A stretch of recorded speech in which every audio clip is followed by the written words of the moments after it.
Hi, this is Sean D'Souza, and you're listening to the 3-Month Vacation Podcast. This podcast isn't some magic trick about how to work less. Instead, it's about how to really enjoy the work that you do and to enjoy your vacation time.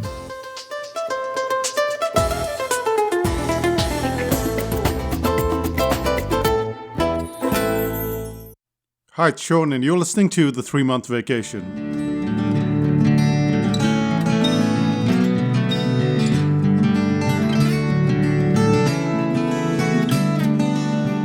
I don't believe in writer's block, but I couldn't write for several months.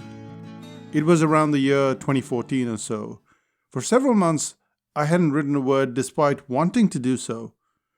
It wasn't like I was bored or burned out or even lost my skill.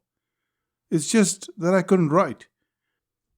And this meant that my wife Renuka was forced to rerun almost 3 months' worth of newsletters based on articles that had been published in the past. What was stopping me from writing, I wondered. I looked through my earlier articles hoping to find an answer, and it was then that I realized that there was a common thread. In all of the previous articles, I wasn't writing. Instead, I was reacting. The big reason why I wasn't moving forward was apparent. Instead of reacting, I was trying to be an author and write from the ground up. But why does writing from the ground up make us so very grumpy? When you sit down to write a new course, or you write a book or a screenplay, it's pretty hard. You have to go from the ground up. It's an uphill climb. And because you're often creating something from nothing, it's just so frustrating. Like me, you just get grumpy. You get upset. You don't know where you're going. You get stuck. You don't know where to start. And this is for two precise reasons. The first is that the work is extensive. When you look at a workshop or a course, it may consist of several hundred slides. That's the workshop. And then all of those slides need to fit cohesively together. If it's a book you're writing, then you have 100, 150 pages, and all of that has to make sense back to back. The vastness of the subject matter causes the writer to freeze, or at least endlessly procrastinate. And the mistake that we make when writing an article is that we take the act of writing a book or writing a screenplay or writing something vast and enormous, and then we put the same thing into writing an article.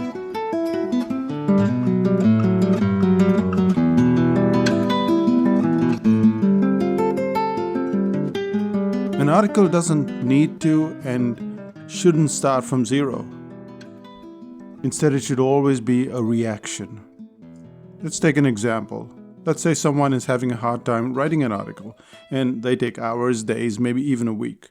They write about their frustrations or they express it somewhere. At that precise point in time, you realize you have a solution to their problem. You are therefore reacting rather than creating from zero. Which is to say, you read something, you listen to something, you watch something, and then you have an opinion about it and you react to it. And this is completely different from writing a book, from writing a screenplay, from creating a presentation, because all of that has to start from zero. All of that is frustrating, but an article doesn't need to be that way. If you start from absolutely nothing, you're always going to struggle. Take, for example, an article I've been meaning to write. It's called Is Fame Necessary for Business? That idea popped into my head when watching a series on YouTube 3 years ago. I still haven't got down to writing that article. And that's not the only idea that's been stalled. A second article called 3 Chefs and the Lessons I've Learned from Them. Once again, that's been on a post-it on my wall. And luckily, there's a date for it as well. And it says April 2016. By Feb 2021, I still haven't gotten down to writing that piece. And it's not for want of skill either. I write every day, often a few thousand words every day.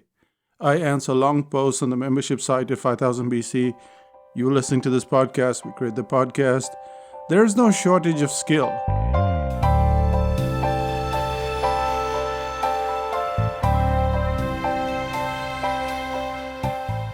Whenever I struggle, whenever I find that writer's block to show up, that's because I'm trying to create from nothing instead of just reacting to a question or a comment or even another article. Every time I struggle, I'm starting from zero. And in the process, many other articles get written, but the ones that I intend to write, they remain dormant. It's not as if to suggest that you should only write using one method. You can't go the rest of your life just reacting to articles and writing. There are going to be articles that you're going to start from scratch. But if you're writing on a consistent basis, if you want that stream of work, you're going to need a reaction-based strategy. As writers, we need all the energy we can get. An article is not just an article. You have an opening line, the first paragraph, you have stories, you have examples, objections, and then there's the structure of the article and the reconnection at the end. What seems to be one article is close to a dozen elements, all of which need to stack up against each other. Even when you're skilled, even when you know what you're doing, having to assemble an article is a fair amount of work, and you're using a lot of your energy. When you're reacting, however, you're feeding off the thoughts or the words of another person.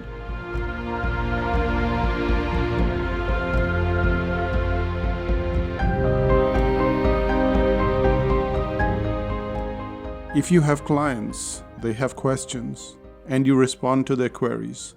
But even if you don't have clients, you can be reading a book or listening to a podcast, and then you find your view of the world is slightly different from the author or the speaker.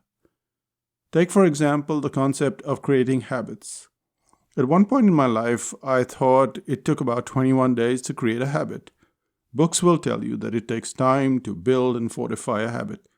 Even so, as I read a book by an author who sold hundreds of thousands of copies, I realized that the 21-day habit creation was just a myth. Habits are formed or demolished in a mere instant. You can avoid sugar for 10 months and then, for no apparent reason, find a biscuit irresistible. Or you could be gobbling biscuits voraciously for 10 months and then you decide to give it up with no prior notice. For example, my father smoked 20 cigarettes a day for almost 15 years of his life. I even have a picture of the two of us on the day of my baptism. So there I am as a baby in his arms, and yes, he's got a cigarette in his hand. Did he follow a 21-day pattern when giving up? Not at all. He decided to give up the smoking habit and he threw his half-filled cigarette packet out of the second floor window. And that's how he kicked the habit.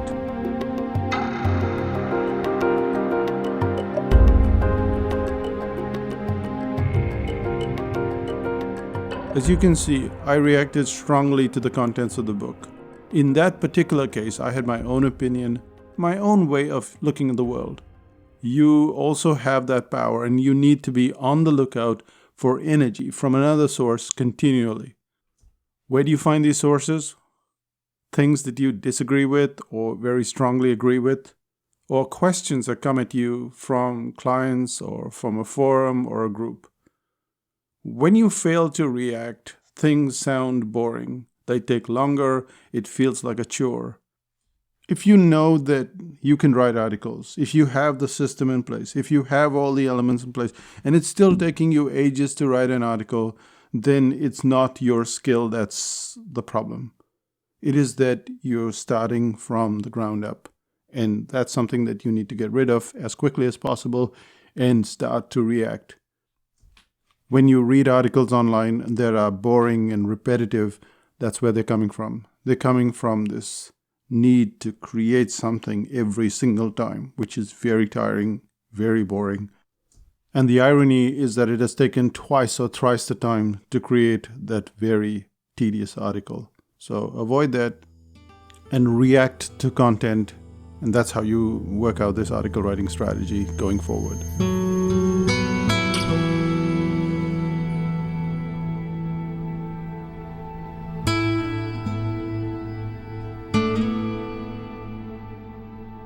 And that brings us to the end of this podcast. There's not much of a summary to do, but we'll do it anyway. Most of us approach our writing as if it were a school project where you have to write my day at the zoo and then you have to come up with everything that you did. And that requires a lot of planning. Instead, if someone says zoos are terrible for kids and you're a kid and you want to write about, hey, I loved my day at the zoo. Well, what you're doing now is reacting rather than having to write from the ground up. And yes, the content might end up the same way, but there is a difference. The difference is the emotion you feel because you're reacting. All of those boring articles are boring because there's no emotion. It's just the how-to, blah, blah, blah. And that's not interesting. In fact, this very article was a reaction, a question that came from a client. And the client said, I've been taking over a week to write an article, and this is how I approach it. And so it was a reaction rather than me thinking, oops, what am I going to write today? In any case, the one thing that you have to do today is you start to read a lot of stuff or listen to a lot of stuff. I listen to a lot of podcasts. I watch a lot of YouTube. And if it is in your field, you're going to react to it. You're going to have some reaction to it, whether positive or negative, or maybe you just agree with it. Either way, that gives you the basis for writing an article. And then you go for it. You just go for it. Or you go into some forums, or you go into, a group somewhere, and you just write. Don't think of writing an article. Just respond to that in great detail. And that brings us to the end of this podcast. Let's find out what's happening in psychotactics land.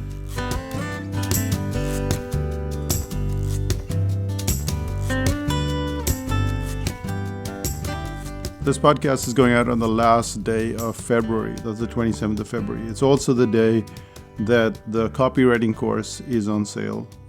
That's a copywriting/landing pages course. And for the first time, I think close to 10 years, we're doing it online systematically, as we always do with most psychotactics courses. And there are just 16 seats. As you can tell, we're more fussy about getting you to the other side. And this course was built so that when you finish this course, you can put a sales page together in 3 days. If you're a copywriter, if you're not a copywriter, it doesn't matter. You can put it together in 3 days, which is really handy because if you outsource your copywriting work, you're going to pay a few $1,000s every single time you have a new product, a new service, a new workshop, and that can get pretty costly. Plus, you don't know how to audit it. You don't know whether they're doing a good job or not. And that's why this copywriting/landing pages course is so crucial. We're talking about the live version, of course, and later in the year, we'll have a home study version as well. And you can follow along if that's what you prefer. If you missed the course and you're wondering, wait a second, what am I going to do waiting for either the home study or another course? Well, you can go to Client Attractors. So if you go to psychotactics.com and you go to products, you will find a product that's under $50, and it's called Client Attractors. And it shows you how to write bullets and how to write benefits and features. You may think, oh, what's the big deal with that? You'll be surprised because that's how we start writing the sales page. That's how we start the whole copywriting journey. So it's the basis, it's that rock on which you build everything. And if you haven't read Client Attractors and you haven't implemented that stuff, well, if you haven't read it, you haven't implemented it. But just so you know what I'm saying, that stuff is pretty crucial and it's quite well priced. So go there and check it out. It's called Client Attractors. And it gives you a big head start. You won't believe how much you learn in that tiny little book. That's it from Psychotactics Land. I'll say bye for now. Bye-bye.